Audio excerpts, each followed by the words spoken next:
A part of the Dominican Republic was mostly a coffee growing, cocoa growing part of the country with my grandparents. A very large extended family and really interesting set of characters with personalities of all kinds.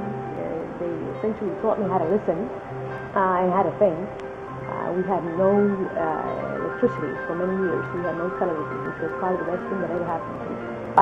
In the Bronx, it was the first couple of years were complicated. I was adjusting to a new environment, new set of rules, a very loud place, place with a lot of violence of all types. I had to adjust to living with my parents, who had never lived with before, and I had to adjust to learning how to speak English and listen to other. Well, in the Bronx, it was the first couple of years were complicated. I was adjusting to a new environment, new set of rules, a very loud place, place with a lot of violence. Hispanic role in the United States. We have a great potential. There are so many of us here. I think we're not very well organized. I think we have to do better to talk to each other, and we have to be more effective at bringing others with us, especially those folks who haven't had the exposure and the opportunities that some of us have had. I think we have to be more involved in Washington in a much more organized and direct way. I think we have to get involved in foreign policy.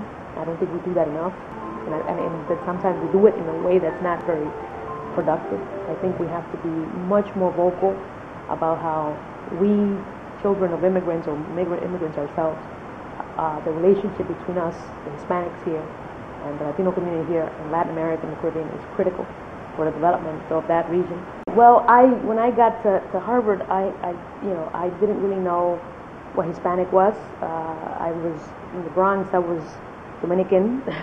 There were a couple of Puerto Ricans, a lot of African Americans, some whites, which were mostly white Americans who were, frankly, priests. My priests and nuns were the only white individuals I had contact with.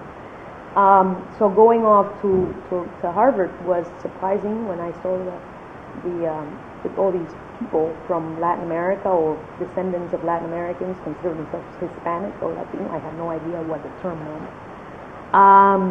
So I got to understand the complexity of the breadth of diversity that existed in the United States of people of Hispanic descent.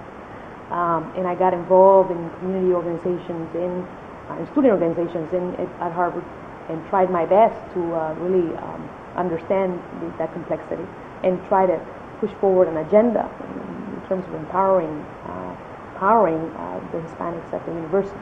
I was the beneficiary of decades of work from mostly Mexican and Puerto Rican Americans who have been trying to push forward a greater inclusion in universities like Harvard, and because of their efforts, and African Americans as well, I was able to, through affirmative action, be accepted into Harvard.